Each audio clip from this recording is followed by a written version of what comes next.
Sidang Dewan yang kami hormati, sesuai dengan hasil keputusan rapat konsultasi pengganti rapat Badan Musyawarah DPR RI antara pimpinan DPR dan pimpinan fraksi-fraksi tanggal 3 Juni 2026. Acara rapat paripurna hari ini adalah 1. Pembicaraan tingkat 2, pengambilan keputusan terhadap RUU tentang perubahan atas Undang-Undang Nomor 4 Tahun 2023 tentang pengembangan dan penguatan sektor keuangan. 2. Pandangan fraksi atas kerangka ekonomi makro dan pokok-pokok kebijakan fiskal era APBN tahun anggaran 2027. Sekarang kami akan menanyakan kepada sidang Dewan yang terhormat, apakah acara rapat tersebut dapat disetujui? Terima kasih. Sidang Dewan yang kami hormati, kami beritahukan bahwa pimpinan Dewan telah menerima surat dari Presiden RI nomor R24/05/2026 tanggal 18 Mei 2026 hal rencana pengesahan persetujuan kemitraan ekonomi komprehensif antara Indonesia dan Peru. Selain surat dari Presiden, pimpinan DPR juga telah menerima surat dari Ketua Badan Pemeriksa Keuangan nomor 43 TS Waka tanggal 29 April 2026 hasil laporan hasil pemeriksaan atas laporan keuangan tahunan Bank Indonesia tahun 2025 nomor 44 SW Waka tanggal 29 April 2026 hasil pemeriksaan atas laporan keuangan konsolidasi lembaga penjamin simpanan tahun 2025. Surat tersebut telah dan akan ditindaklanjuti sesuai dengan Peraturan DPR RI nomor 1 tahun 2020 tentang tata tertib dan mekanisme yang berlaku. Sebelum memasuki acara pertama rapat paripurna hari ini, kepada Menteri Keuangan, Menteri Pendayagunaan Aparatur Negara dan Reformasi Birokrasi, jajaran Kementerian Sekretariat Negara, serta jajaran Kementerian Hukum kami persilakan untuk memasuki ruang sidang dan kepada para anggota Dewan agar tetap di tempatnya masing-masing untuk mengikuti acara selanjutnya. Dengan ini rapat kami skors.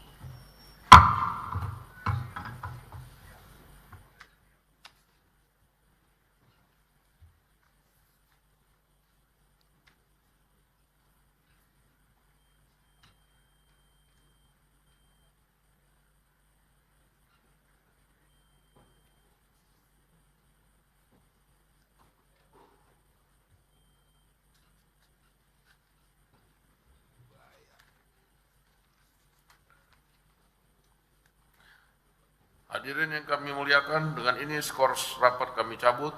Rapat paripurna Dewan kita lanjutkan kembali. Yang terhormat Menteri Keuangan RI, yang terhormat Menteri Pan-RB RI, yang terhormat jajaran Kementerian Sekretariat Negara RI dan jajaran Kementerian Hukum RI, yang terhormat para anggota Dewan hadirin yang kami muliakan. Marilah kita memasuki acara pertama rapat paripurna Dewan hari ini, yaitu pembicaraan tingkat 2 atau pengambilan keputusan terhadap RUU tentang perubahan atas Undang-Undang Nomor 4 Tahun 2023 tentang pengembangan dan penguatan sektor keuangan. Berkenan dengan hal tersebut, kami persilakan kepada pimpinan Komisi 11 DPR RI yang terhormat, Saudara Muhammad Hekal, untuk menyampaikan laporannya. Waktu kami persilakan.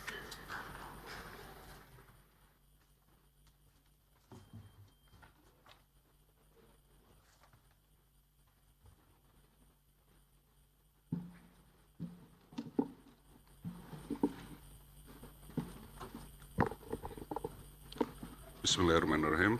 Laporan Komisi 11 DPR RI dalam rangka pengambilan keputusan tingkat kedua Rancangan Undang-Undang Perubahan atas Undang-Undang Nomor 4 Tahun 2023 tentang pengembangan dan penguatan sektor keuangan dalam rapat paripurna DPR RI Jakarta 4 Juni 2026.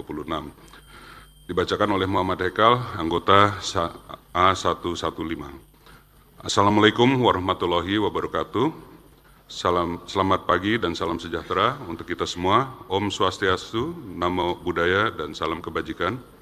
Yang terhormat pimpinan Dewan Perwakilan Rakyat Republik Indonesia, rekan-rekan anggota Dewan Perwakilan Rakyat Republik Indonesia, Menteri Keuangan, Republik Indonesia, Menteri Sekretaris Negara Republik Indonesia atau yang mewakili, Menteri Pendayagunaan Aparatur Negara dan Reformasi Birokrasi RI atau yang mewakili, serta Menteri Hukum RI atau yang mewakili. Hadirin yang kami hormati, pertama-tama marilah kita panjatkan puji syukur kehadirat Allah Subhanahu wa Ta'ala yang telah melimpahkan rahmat dan karunia-Nya kepada kita semua, sehingga pada hari ini kita dapat bertemu dan hadir dalam rapat paripurna DPR RI dalam keadaan sehat walafiat. Agenda rapat paripurna DPR RI pada hari ini salah satunya untuk melaksanakan pengambilan keputusan tingkat 2 atas pengesahan rancangan undang-undang terhadap perubahan atas Undang-Undang Nomor 4 Tahun 2023 tentang pengembangan dan penguatan sektor keuangan yang selanjutnya disebut RUU Perubahan P2SK. Perkenankan saya mewakili pimpinan dan anggota Komisi 11 DPR RI menyampaikan laporan hasil pembahasan tingkat 1 atas RUU P2SK tersebut.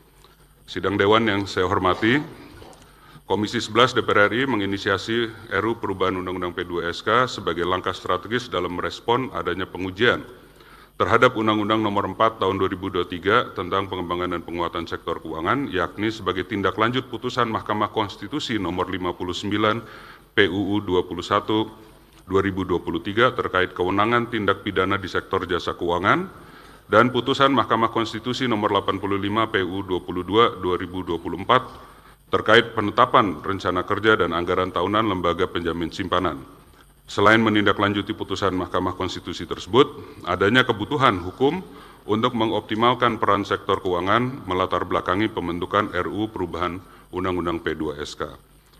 Komisi 11 DPR RI mulai membahas RUU Perubahan Undang-Undang P2SK pada tanggal 4 Februari 2026 dengan melaksanakan rapat kerja bersama perwakilan pemerintah yang terdiri dari Menteri Keuangan, Menteri Sekretariat Negara, Menteri Pendayagunaan Aparatur Negara dan Reformasi Birokrasi, dan Menteri Hukum. Rapat kerja Komisi 11 DPR RI tersebut menugaskan Panja RUU Perubahan Undang-Undang P2SK untuk melaksanakan rangkaian pembahasan Pembahasan pada tingkat Panja RUU Perubahan P2SK dimulai sejak 31 Maret 2026. Rangkaian pembahasan dalam rapat Panja dilaksanakan pada tanggal 1 sampai 2 April 2026, 6 sampai 7 April 2026, 2 sampai 3 Juni 2026. Adapun tim perumus dan tim sinkronisasi bekerja secara simultan pada tanggal 2 dan 3 Juni 2026 dan telah melaporkan hasil kerjanya dalam rapat Panja pada tanggal 3 Juni 2026. Dalam rangka memenuhi meaningful participation dalam proses penyusunan dan pembahasan, Panja RUU tentang perubahan Undang-Undang P2SK juga telah mengagendakan RDPU dengan berbagai pemangku kepentingan dan akademisi dari berbagai perguruan tinggi guna mendapatkan masukan dan pengayaan terhadap materi penguatan RUU. Panja RUU mendapatkan masukan berharga dari berbagai pihak, antara lain BI, OJK, LPS, Himbara, Perbanas, Perbarindo, Asbanda, Asbisindo, Himbara, Asosiasi Fintech Pendanaan Bersama Indonesia, Asosiasi Fintech Syariah Indonesia, Asosiasi Blockchain Indonesia, PT Rekeningku.com, dan PT Asuransi AC Indonesia. Adapun akademisi yang turut memberikan pandangan dalam proses penyusunan dan pembahasan RUU berasal dari berbagai perguruan tinggi seperti UI, UGM, dan UNS. Panja RUU Perubahan P2SK mendapat masukan dan insight yang berharga dari proses meaningful participation bagi penyempurnaan materi pengaturan RUU.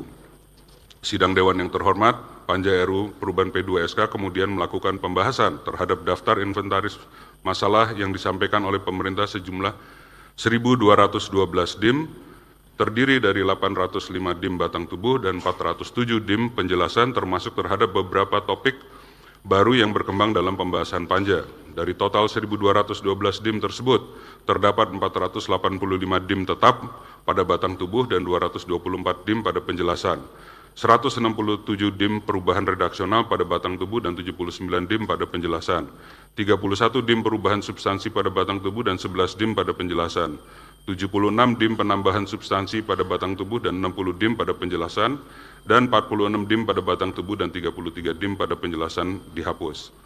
Panja RUU Perubahan P2SK kemudian melakukan pencermatan dan penelahan terhadap seluruh DIM serta melakukan pendalaman terhadap isu topik yang berkembang secara dinamis dalam proses pembahasan Panja RUU. Panja RUU kemudian memberikan penugasan kepada Timus dan tim SIN untuk melakukan perumusan sinkronisasi materi muatan RUU perubahan P2SK secara menyeluruh. Berdasarkan hasil kerja tim perumus dan tim sinkronisasi telah tersusun draft RUU perubahan Undang-Undang P2SK yang terdiri dari 2 pasal Romawi dan 105 angka perubahan dan mengubah 9 undang-undang sektor keuangan. Sidang yang terhormat, dapat kami sampaikan bahwa materi muatan RUU perubahan P2SK meliputi perbaikan, penyesuaian, serta pengaturan terhadap beberapa materi muatan mengenai penguatan status lembaga pinjaman simpanan sebagai badan hukum dan lembaga negara yang independen, penyempurnaan pengaturan mengenai susunan persyaratan proses seleksi, pemberhentian dan penggantian anggota Dewan Komisioner, serta penguatan mekanisme penyusunan anggaran lembaga penjamin simpanan.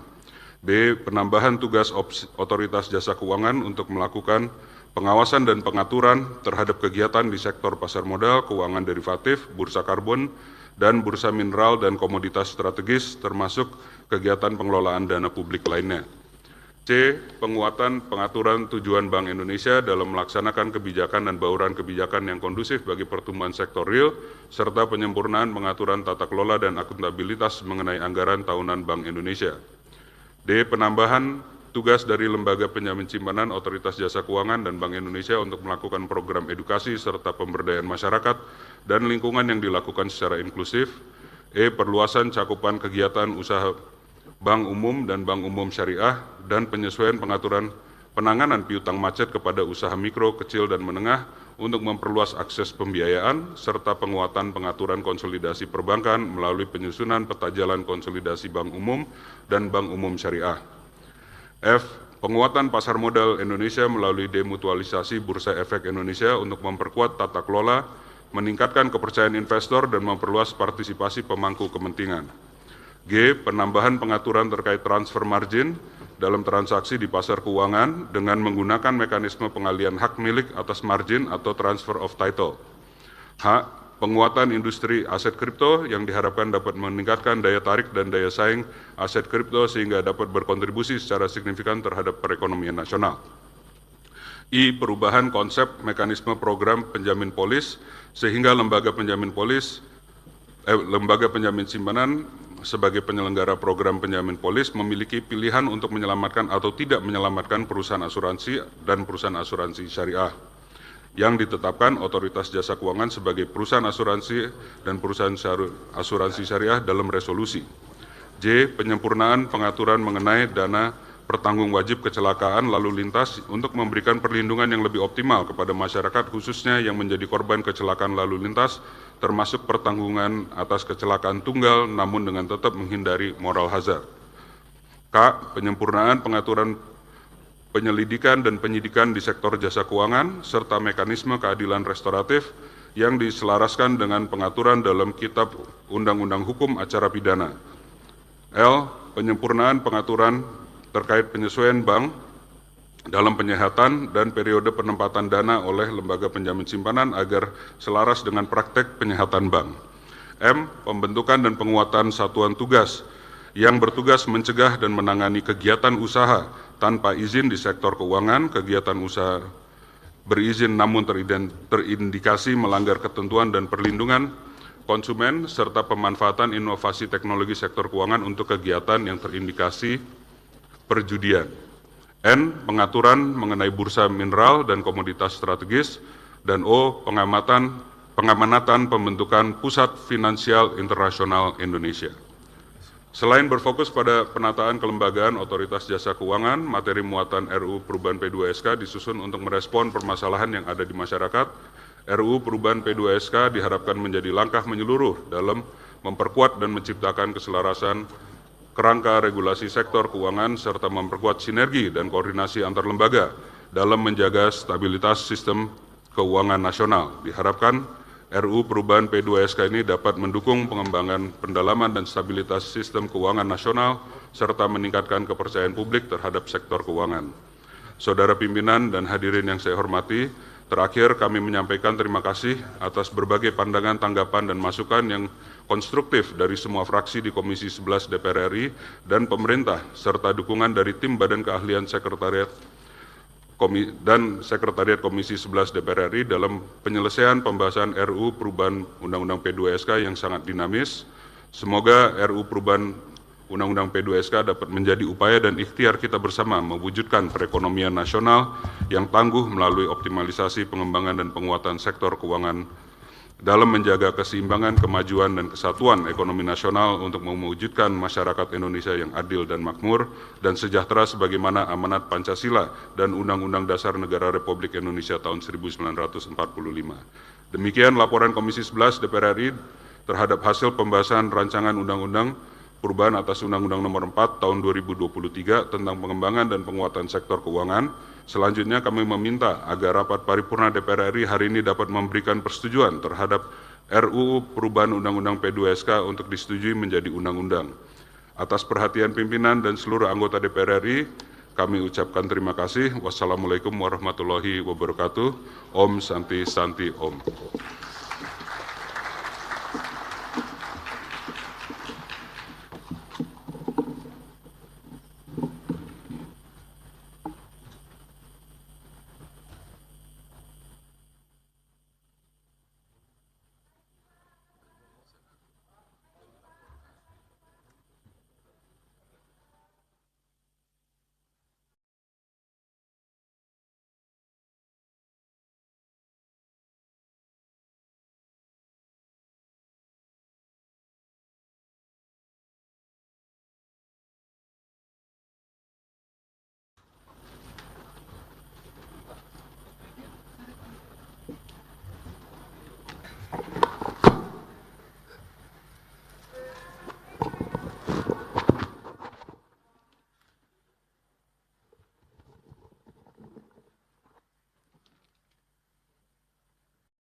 Terima kasih kami sampaikan kepada pimpinan Komisi 11 DPR RI yang telah menyampaikan laporan hasil pembahasan rancangan undang-undang tersebut. Kami minta persetujuan fraksi-fraksi terhadap rancangan undang-undang tentang perubahan atas Undang-Undang Nomor 4 Tahun 2023 tentang pengembangan dan penguatan sektor keuangan apakah dapat disetujui untuk disahkan menjadi undang-undang. Terima kasih. Sidang Dewan yang terhormat, berikut kami akan menanyakan sekali lagi kepada seluruh anggota, apakah rancangan undang-undang tentang perubahan atas Undang-Undang Nomor 4 Tahun 2023 tentang pengembangan dan penguatan sektor keuangan dapat disetujui untuk disahkan menjadi undang-undang? Terima kasih. Selanjutnya kami mempersilakan kepada yang terhormat Menteri Keuangan Republik Indonesia untuk menyampaikan pendapat akhir mewakili Presiden. Waktu kami persilakan.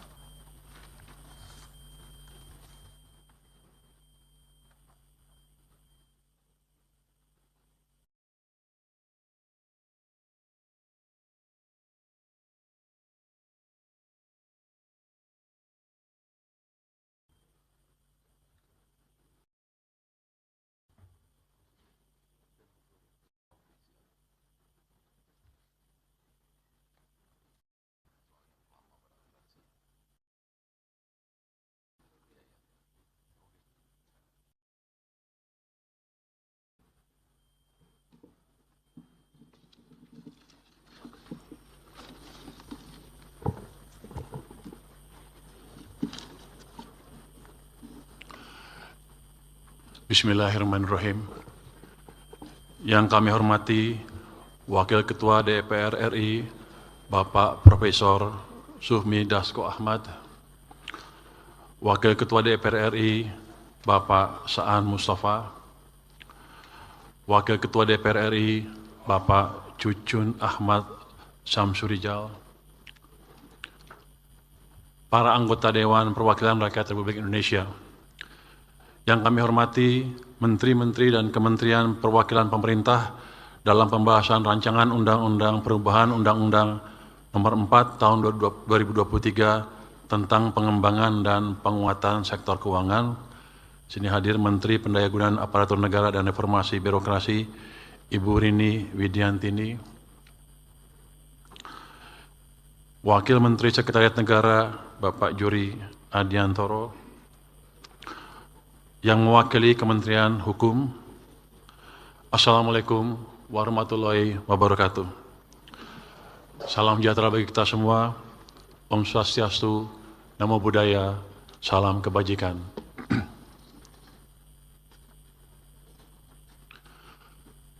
Puji syukur kehadirat Allah Subhanahu wa Ta'ala yang telah memberikan karunia kesehatan sehingga kita dapat mengikuti rapat paripurna DPR RI pagi ini. Semoga Tuhan Yang Maha Kuasa meridhoi agenda kita untuk melaksanakan pembicaraan tingkat 2 atau pengambilan keputusan tentang rancangan undang-undang tentang perubahan Undang-Undang Nomor 4 Tahun 2023 tentang pengembangan dan penguatan sektor keuangan. Atas nama pemerintah, perkenankanlah kami menyampaikan ucapan terima kasih dan apresiasi yang sebesar-besarnya kepada seluruh anggota DPR RI.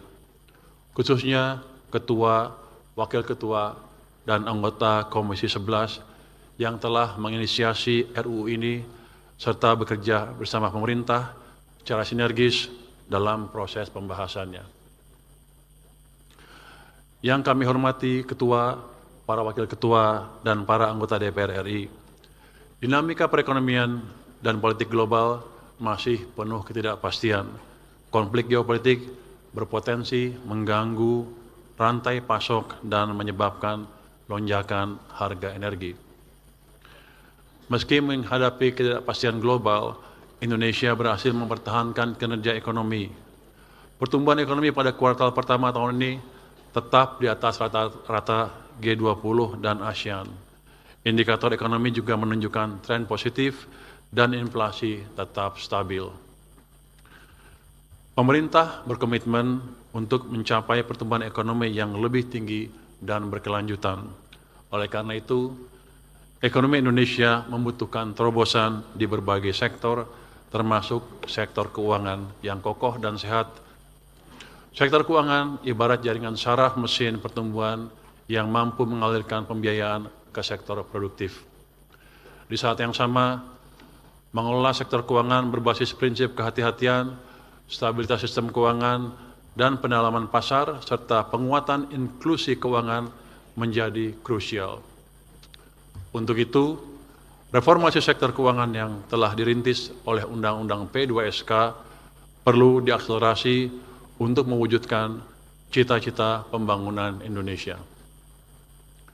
Yang kami hormati Ketua, para Wakil Ketua, dan para anggota DPR RI. Penyusunan RUU Perubahan Undang-Undang P2SK merupakan langkah strategis dalam memperkuat dan menciptakan keselarasan kerangka regulasi sektor keuangan serta memperkuat sinergi dan koordinasi antar lembaga dalam menjaga stabilitas sistem keuangan nasional. Selain itu, RUU ini merupakan tindak lanjut putusan Mahkamah Konstitusi dan sesuai dengan kebutuhan hukum masyarakat. Terdapat 2 putusan Mahkamah Konstitusi yang harus ditindaklanjuti oleh pembentuk undang-undang guna melakukan perbaikan dan sinkronisasi dengan materi muatan lainnya di dalam Undang-Undang P2SK, yakni putusan Mahkamah Konstitusi nomor 59 PUU 21 2023 terkait kewenangan penyidik Otoritas Jasa Keuangan dalam melakukan penyidikan terhadap tindak pidana di sektor keuangan dan putusan Mahkamah Konstitusi nomor 85 PUU 22 2024 terkait penetapan rencana kerja dan anggaran tahunan lembaga penjamin simpanan. Pemerintah bersama otoritas sektor keuangan yaitu Bank Indonesia, OJK, LPS, dan pemangku kepentingan terkait telah melakukan pembahasan terhadap konsep RUU Perubahan Undang-Undang P2SK usulan DPR, serta telah melaksanakan partisipasi publik yang melibatkan asosiasi, industri, akademisi, dan masyarakat. Dalam proses perumusannya, pemerintah dan DPR melakukan diskusi yang intensif dan konstruktif, serta menyepakati berbagai penyempurnaan untuk memperkuat substansi aturan dan memastikan kesesuaian dengan kebutuhan sektor keuangan nasional.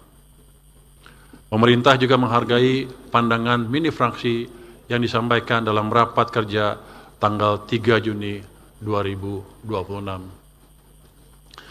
Pengaturan pada RUU ini mencakup 17 topik, yaitu 1. Kelembagaan LPS, 2. Kelembagaan OJK, 3. Kelembagaan BI, 4. Evaluasi kinerja LPS, OJK, dan Bank Indonesia oleh DPR, 5. Perluasan cakupan usaha bank dan perbankan syariah, 6. Demutualisasi bursa efek di pasar modal, 7. Transfer margin dalam transaksi di pasar keuangan, 8. Surat utang dan antara, 9. Perusahaan asuransi dan asuransi syariah dalam resolusi, 10. Dana pertanggung wajib kecelakaan lalu lintas, 11. Bursa mineral dan komoditas strategis, 12. Aset kripto, 13. Satuan Tugas Pencegahan Penanganan Pinjaman Daring dan Perjudian Daring, 14. Pusat Finansial Internasional Indonesia, 15. Penanganan piutang macet kepada UMKM, 16. Penyelidikan dan penyidikan di sektor jasa keuangan serta mekanisme keadilan restoratif, dan yang ke-17, bank dalam penyihatan. Ke-17 topik tersebut sangat penting untuk mendorong pertumbuhan ekonomi nasional yang inklusif sebagaimana arahan Bapak Presiden Prabowo Subianto dalam Asta Cita melalui sektor keuangan yang berdaya saing internasional, stabil, dan memiliki tata kelola yang baik. Yang kami hormati, Ketua, para Wakil Ketua, dan para anggota Dewan Perwakilan Rakyat Republik Indonesia.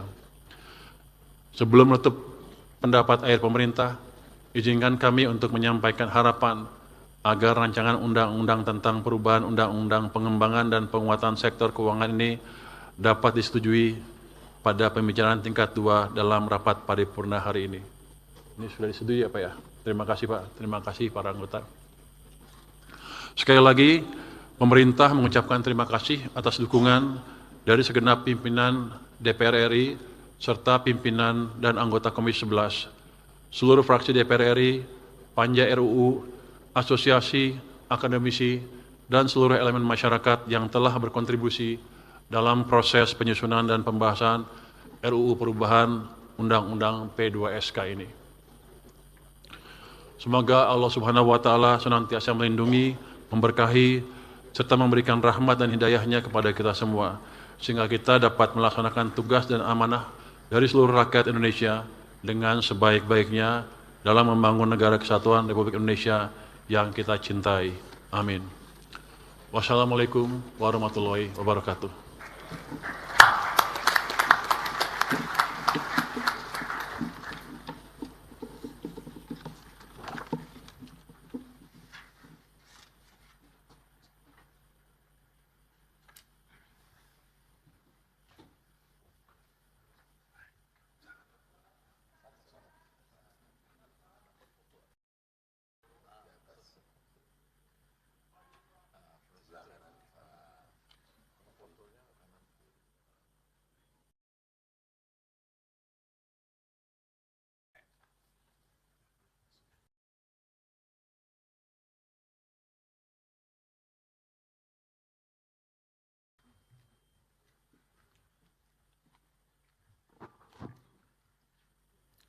Terima kasih kami sampaikan kepada Menteri Keuangan Republik Indonesia yang telah menyampaikan pendapat akhir mewakili Presiden.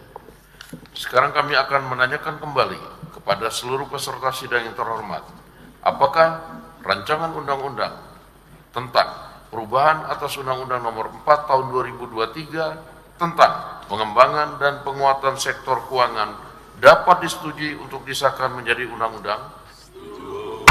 Terima kasih. Sidang Dewan yang terhormat, melalui forum ini kami menyampaikan terima kasih dan penghargaan yang setinggi-tingginya kepada yang terhormat Menteri Keuangan, Menteri Pendayagunaan Aparatur Negara dan Reformasi Birokrasi, Menteri Sekretaris Negara serta Menteri Hukum atas segala peran serta dan kerjasama yang telah diberikan selama pembahasan rancangan undang-undang tersebut. Perkenankanlah pula atas nama pimpinan Dewan kami menyampaikan penghargaan dan terima kasih kepada pimpinan dan anggota Komisi 11 DPR RI yang telah menyelesaikan pembahasan rancangan undang-undang ini dengan lancar. Dan kami juga mengucapkan terima kasih kepada berbagai pihak yang telah memberikan pendapat dan saran sehingga undang-undang ini dapat diselesaikan dengan baik.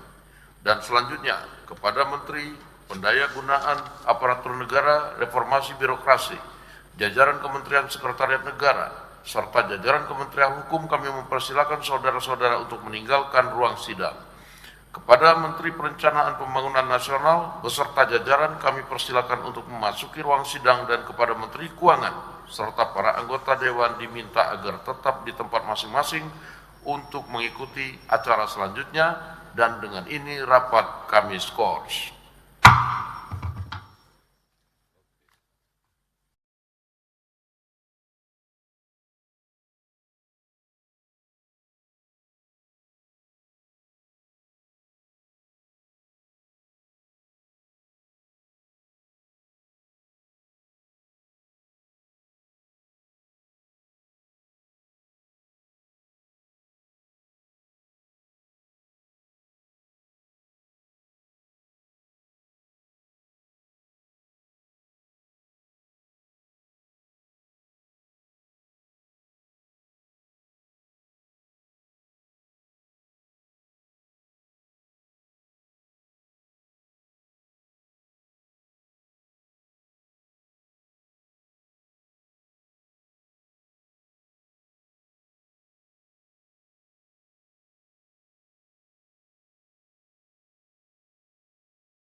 Yang terhormat para anggota Dewan, hadirin yang kami muliakan. Dengan ini skor rapat kami cabut, rapat paripurna Dewan kita lanjutkan kembali. Terima kasih. Yang terhormat Menteri Keuangan Republik Indonesia, yang terhormat Menteri Perencanaan Pembangunan Nasional, Kepala Bappenas RI, yang terhormat para anggota Dewan, hadirin sekalian yang kami muliakan. Marilah kita memasuki acara terakhir rapat paripurna Dewan hari ini, yaitu pandangan praksi-praksi atas kerangka ekonomi makro dan pokok-pokok kebijakan fiskal RAPBN tahun anggaran 2027. Sebagaimana kita ketahui bersama bahwa pemerintah telah menyampaikan kerangka ekonomi makro dan pokok-pokok kebijakan fiskal tahun anggaran 2027 pada rapat paripurna tanggal 20 Mei 2026 yang lalu, dan sesuai dengan ketentuan pasal 167 ayat 4 Peraturan DPR RI nomor 1 tahun 2020 tentang tata tertib yang menyebutkan bahwa praksi menyampaikan pandangannya atas materi yang disampaikan oleh pemerintah sebagaimana dimaksud pada ayat 1 dalam rapat paripurna DPR. Oleh karena itu, untuk keperluan tersebut, Sekretariat Jenderal DPR RI telah menyampaikan daftar nama-nama juru bicara masing-masing praksi yang akan menyampaikan pandangan praksinya dengan urutan secara bergiliran sebagai berikut. Sebelum kami mempersilahkan kepada juru bicara masing-masing, kami meminta persetujuan rapat Dewan mengenai waktu yang akan digunakan oleh masing-masing juru bicara. Apakah dapat disetujui paling lama 7 menit? Terima kasih. Sidang Dewan yang terhormat, untuk mempersingkat waktu, juru bicara kita mulai dari fraksi PDI Perjuangan dan terakhir dari fraksi Partai Demokrat. Kami persilahkan juru bicara pertama dari fraksi PDI Perjuangan yang terhormat Saudara Dr. Insinyur Haris Turino STM SH MSI MA, nomor anggota A208 untuk menyampaikan pandangan fraksinya.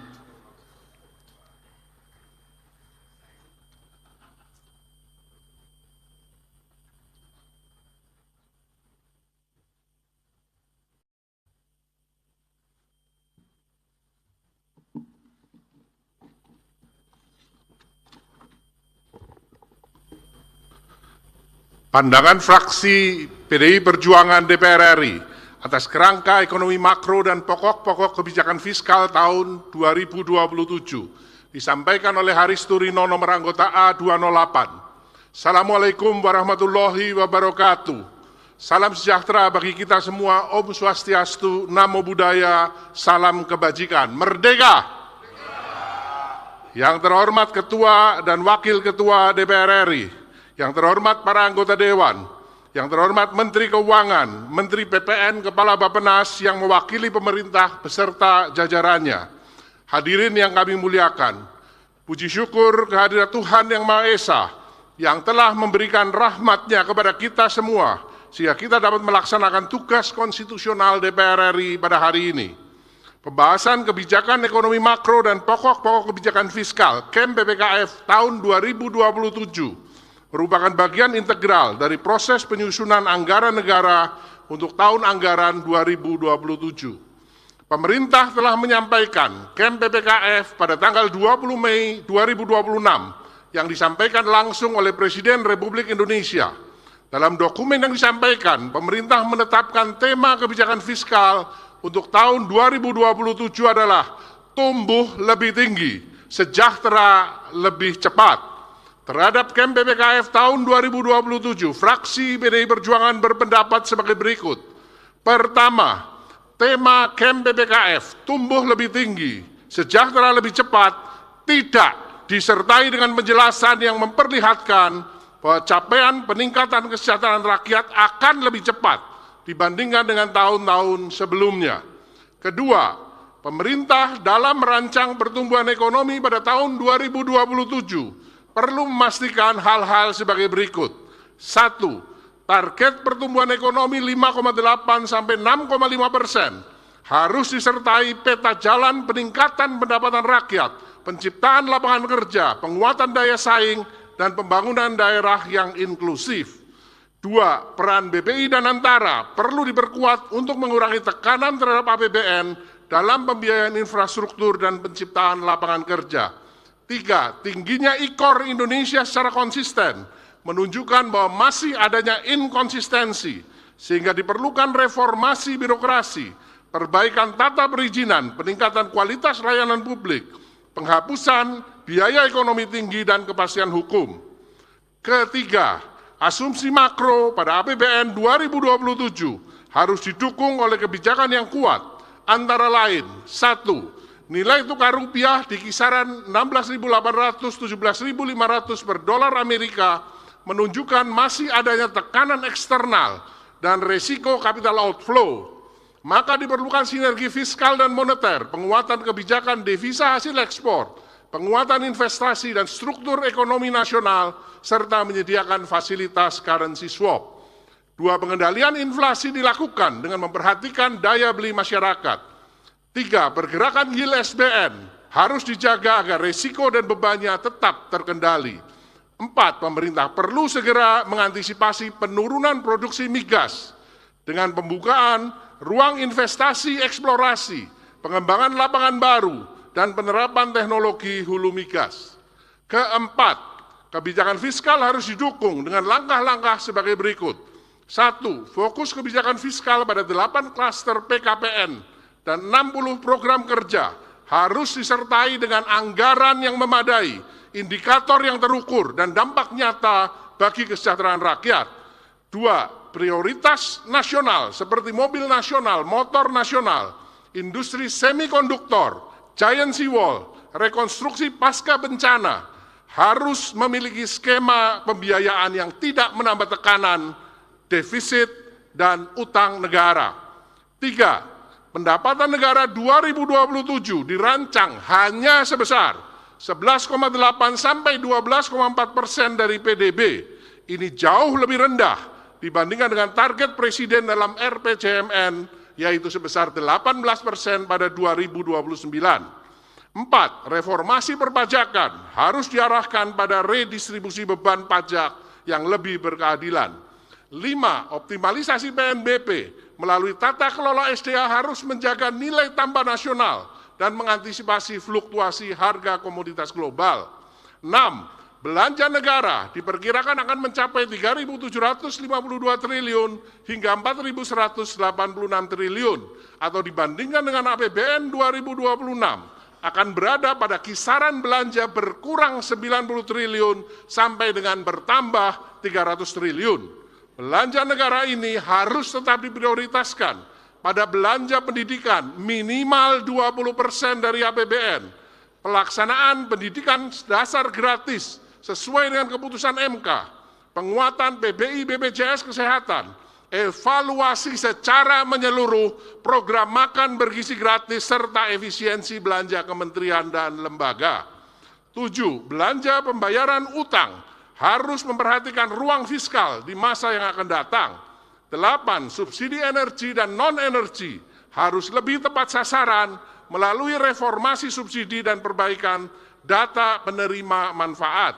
9. Transfer ke daerah harus memenuhi amanat Undang-Undang HKPD, termasuk penyelesaian kurang bayar transfer ke daerah. 10. Pengelolaan defisit APBN sebesar 1,8 sampai 2,4% harus tetap berada pada batas aman, serta memiliki peta jalan menuju kepada APBN berimbang. 11. Program penyediaan perumahan bagi masyarakat berpenghasilan rendah harus mengoptimalkan pelaksanaan Undang-Undang Nomor 1 Tahun 2011 tentang perumahan dan pemukiman yang mewajibkan kontribusi pengembang untuk menyediakan rumah sederhana. 12. Penggunaan SAL pada 2027 harus dikelola secara transparan, akuntabel sebagai fiskal buffer.